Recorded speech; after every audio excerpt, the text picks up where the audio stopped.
మమ్మీకి ఇష్టం 1 పార్ట్, డాడీకి ఇష్టం 1 పార్ట్, పింకీకి ఇష్టం 1 పార్ట్, అందరికి ఇష్టం 1 పార్ట్.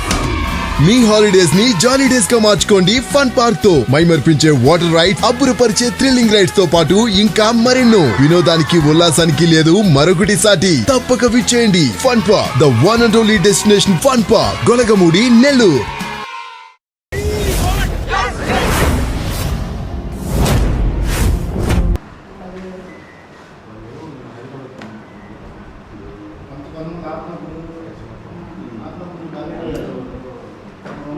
సోదరులారా, వక్ఫ్ సవరణ చట్టం అనేది తీసుకురావడం ద్వారా భారతదేశంలో సమైక్యతకి దెబ్బను తీసే అంశం ప్రధానంగా ఉందనేది భారతదేశ ప్రజలందరూ కూడా అభిప్రాయపడే అంశం. ఎందుకనంటే ఇప్పుడు ఉన్న పడంగా వక్ఫ్ ఆస్తులు అలాగే పాంచజన్యాలు ఈ మధ్య రాయడం జరిగింది. క్రిస్టియన్ ఆస్తుల మీద కూడా కమిటీలు వేయాలని, అవి ఎట్లా వచ్చినాయని చెప్పిన పద్ధతిలో అంటే మతాల మధ్య, ప్రాంతాల మధ్య, ప్రజల మధ్య విద్వేషాలు రెచ్చగొట్టేటటువంటి పద్ధతుల్లో చేస్తూ తన పబ్బం గడుపుకోవడానికి, తిరిగి మళ్ళీ రాజ్యాధికారంలోకి రావడానికి, మైనారిటీల మీద దాడులు చేసేటటువంటి అంశంలో భాగంగానే ఈ వక్ఫ్ ఆస్తుల చట్టం తీసుకురావడం జరిగింది. ఆగమేఘాల మీద రాష్ట్రపతి దానికి రాజముద్ర వేశారు. అంత ఇబ్బంది ఏం జరిగిందని గారికి మనకు అర్థం కావడం లేదు. ఆ బిల్లులో ప్రతిపక్షాలు ప్రతిపాదించినటువంటి ఏ అంశాన్ని కూడా సవరణలు తీసుకోలేదన్నమాట. ఇందులో ప్రధానంగా ఉండే అంశం ఏంటంటే ముస్లిం ఆస్తులు, అంటే ఒకరి ఆస్తిని ఇంకొకరు పెత్తనం చేయడం, ముస్లిం ఆస్తుల్ని ఇతరులు పెత్తనం చేయడం అంటే ప్రభుత్వం పెత్తనం చేయాలని చూస్తుంది.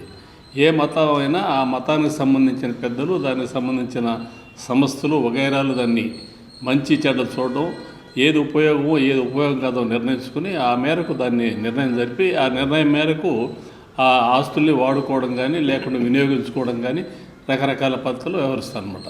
అలాగే ఇతర మతస్థుల్ని అందులో సభ్యులుగా పెట్టడం కూడా అత్యంత నీచమైన పని. ఎందువల్లంటే సుప్రీంకోర్టు కూడా తప్పు పట్టింది. అంత బరి తెగించి రాజ్యాంగాన్ని కూడా అమలు చేయకుండా తన ఇష్టానుసారం వ్యవహరిస్తున్నారు. ఇలాంటి తప్పుడు విధానానికి వ్యతిరేకంగా సిపిఐ కూడా సుప్రీంకోర్టులో ఈ కేసు ఇంప్లిమెంటేషన్ కావడం జరిగింది. ఆల్ ఇండియా పార్టీ కేంద్రంలో మోడీ ప్రభుత్వం వక్ఫ్ సవరణ చట్టాన్ని తీసుకురావటం జరిగింది.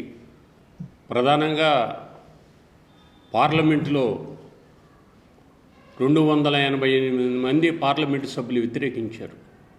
వాళ్ళంతా ముస్లిమ్స్ కాదు, అన్ని రాజకీయ పార్టీలు ఉన్నాయి. ఇది సరైనటువంటిది కాదని పార్లమెంటులోనే చెప్పారు.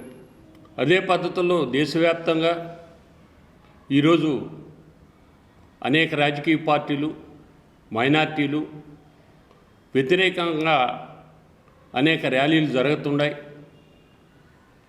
ఏదైతే ఈ సవరణ చట్టంలో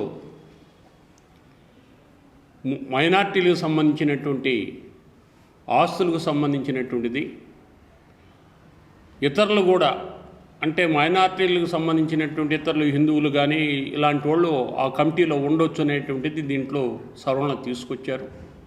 ఆస్తుల్ని ప్రభుత్వం హ్యాండ్ ఓవర్ చేసుకునేదానికి ఒక కుట్రపూరితమైనటువంటి ప్రయత్నం చేస్తుంది. ఇదే కాదు, లౌకిక రాజ్యాంగ పరిరక్షణ వేదిక ఆధ్వర్యంలో రౌండ్ టేబుల్ సమావేశం వివిధ పార్టీలు, ప్రజా సంఘాలని సమీకరించి ఏర్పాటు చేయడం జరిగింది. ఆ రౌండ్ టేబుల్ సమావేశంలో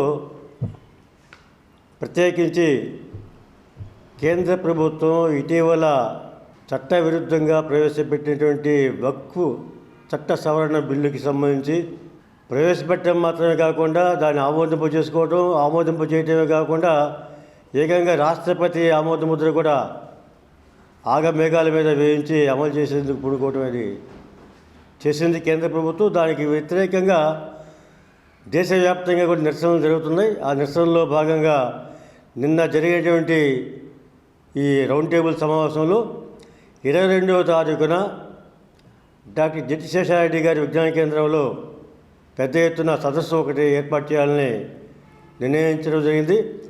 ఆ సదస్సుకి జిల్లా ప్రజానీకం, ప్రత్యేకించి అభ్యుదయ కాముకులు, దేశభక్తి పౌరులందరూ కూడా, వివిధ ప్రజా సంఘాల కార్యకర్తలు అందరూ కూడా పాల్గొని జయప్రదం చేయవలసిందిగా కోరుతున్నాం.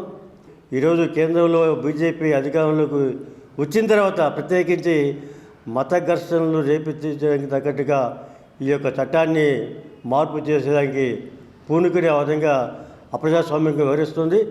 ఇటువంటి పద్ధతుల్ని ప్రతి ఒక్కరూ కూడా వ్యతిరేకించాలని విజ్ఞప్తి చేస్తున్నాం.